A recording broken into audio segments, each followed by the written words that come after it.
જ્યારે સમાજ જાગે છે ત્યારે એની સાથે સાથે બીજા સમાજ, પ્રદેશ અને દેશમાં ક્રાંતિ થાય છે. તમે લગ્ન પ્રસંગમાં બાપના ખિસ્સા ખાલી થતા તો ચોક્કસથી જોયા હશે. અને લગ્ન પ્રસંગમાં ખિસ્સા ખાલી ન કરવા હોય તો સમાજની આબરૂ કેવી રીતના રહેશે, આ બધી વાતો પણ તમે સાંભળી લીધી હશે. આટલું જ નહીં, જે લોકોને વટ નથી પાડવો, પૈસા વધારે નથી ખર્ચવા, એ બધા લોકોને પણ કહેવાતા સમાજના કેટલાક લોકો એટલા બધા રીતે દબાવી નાખે છે કે જેને જ કારણે એમને પણ વધારે મોટો ખર્ચો કરવો પડે છે, મોટા મોટા લગ્ન કરવા પડે છે. પરંતુ આજે એક સમાજે એવું કંઈક કરી બતાવ્યું છે કે જેને જ કારણે તમે પણ કહેશો કે આવા નિયમો આપણા સમાજમાં પણ હોવા જોઈએ.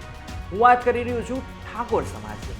ઠાકોર સમાજે પોતાના નિયમો બદલાવ્યા છે, ના માત્ર લગ્ન પ્રસંગના પરંતુ અલગ અલગ નિયમો બદલાવ્યા છે અને એની શપથ પણ લીધેલી છે. હવે નિયમો જે બદલાવે છે ને એ સાંભળશો ને તો તમે પણ કહેશો વાહ ઠાકોર વાહ.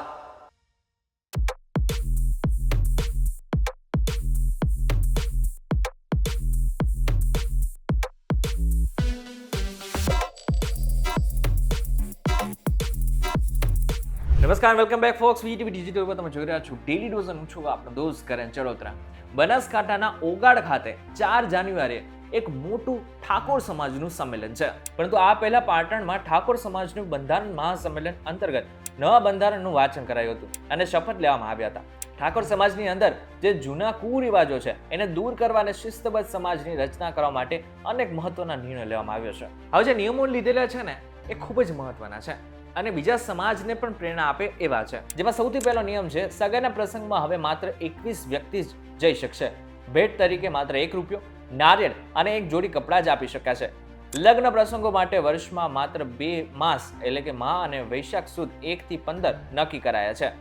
લગ્નમાં જાનની સંખ્યા 100 વ્યક્તિ અને 11 વાહન સુધી મર્યાદિત રાખવી પડશે, જેમાં 10 વર્ષથી ઉપરના બાળકને પણ વ્યક્તિ તરીકે ગણવામાં આવશે. આ સાથે જાનમાં સનરૂફ ગાડીઓ, ડીજે કે ગાડીઓની લાંબી કતારો લગાવવા ઉપર સંપૂર્ણ પ્રતિબંધ મૂકવામાં આવ્યો છે. માત્ર 2 ઢોલ અને શરણાઈ વગાડી શકાશે. લગ્ન લખવાની પ્રથા, ઢૂંઢ, હલ્દી રસમ અને ઓઢામણા જેવી રસમો બંધ કરી નાખવામાં આવ્યું છે. સામાજિક સુધારાના ભાગરૂપે જમણવારમાં મેનુ મર્યાદિત કરી માત્ર એક જ મીઠાઈ પીરસવાનો નિર્ણય લેવામાં આવ્યો છે. મામેરામાં કોઈ પણ પ્રકારના દાગીના લઈ જવાને બદલે 11,000 થી લઈને 1,51,000 રૂપિયા સુધીનું રોકડ ઓઢામણું કરવાનું રહેશે. હવે આ સાથે જ ના માત્ર લગ્નમાં પરંતુ મરણ પ્રસંગે ભોજનમાં માત્ર ખીચડી કઢીનો ઉપયોગ કરવાની મર્યાદા નક્કી કરાઈ છે. જન્મદિવસની ઉજવણી પાછળ ખર્ચ કરવાને બદલે એ રકમ શૈક્ષણિક સંસ્થા કે લાઇબ્રેરીમાં દાન આપવાનું નક્કી કરવામાં આવ્યું છે. આ સાથે મૈત્રી કરાર કે ભાગીને કરેલ પ્રેમ લગ્નને સમાજ દ્વારા માન્યતા આપવામાં આવશે નહીં. કોઈ પણ સામાજિક પ્રસંગમાં નશાકારક વસ્તુનો ઉપયોગ પર પ્રતિબંધ મૂકવામાં આવ્યો છે. લગ્ન થતા એટલે ખર્ચા ઓછા હતા, સોશિયલ મીડિયાનું માધ્યમ નહોતું એટલે એની દેખાદેખી નથી થતી. આજે દેખાદેખી થઈ રહી છે ત્યારે ગરીબ વર્ગ હોય, મજૂર વર્ગ હોય અને સુખી સમાજ હોય, આ ત્રણેયની ધરી એક થાય અને એમાં સમરસતા આવે. અને એટલા માટે કરીને આ સમાજના બંધારણ માટે બધા ભેગા થવાના છે. એની મિટિંગ આજે આ પાટણ જિલ્લાની રાખી છે. સમાજ ઓછા ખર્ચા કરી લગ્ન પ્રસંગ હોય તમામ પ્રસંગોમાં અને શિક્ષણ તરફ વધે. શિક્ષણ આવશે તો તમામ પ્રકારની બદીઓ ઓછી થશે. ચાહે કુરિવાજો હોય, વ્યસનો હોય, તમામ પ્રકારની જે બદીઓ ગણાય એ બદીઓને નાથવા માટે એક જ રામબાણ ઇલાજ હોય તો શિક્ષણ. અને શિક્ષણ ક્યારે આવે કે સમાજ સમજણો થાય અને આર્થિક સદ્ધર થાય, નાના મોટા ધંધા રોજગાર કરે અને બીજા બધાની મજબૂરીમાંથી નીકળે. એટલા માટે કરીને આ સમાજના સર્વપક્ષીય, આમાં કોઈ પક્ષાપક્ષી કોઈની નથી.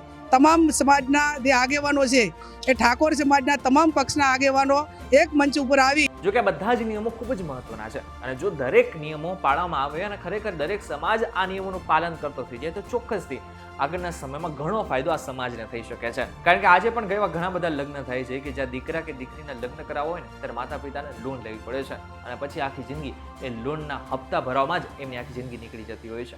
એમાં આ જે નિયમો છે એ ખરેખર આગળના સમયમાં જો પાળવામાં આવે તો ઘણો મોટો ફાયદો આ બધા જ સમાજોને થઈ શકે છે.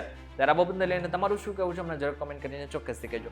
વિડીયો થકી જો તમને કોઈ ઇન્ફોર્મેશન મળી તો વિડીયોને લાઈક અને શેર જરૂરથી કરજો તથા આ જ ઇન્ફોર્મેટિવ વિડીયોઝ માટે વીટીવી ડિજિટલ સાથે જોડાયેલા રહેજો.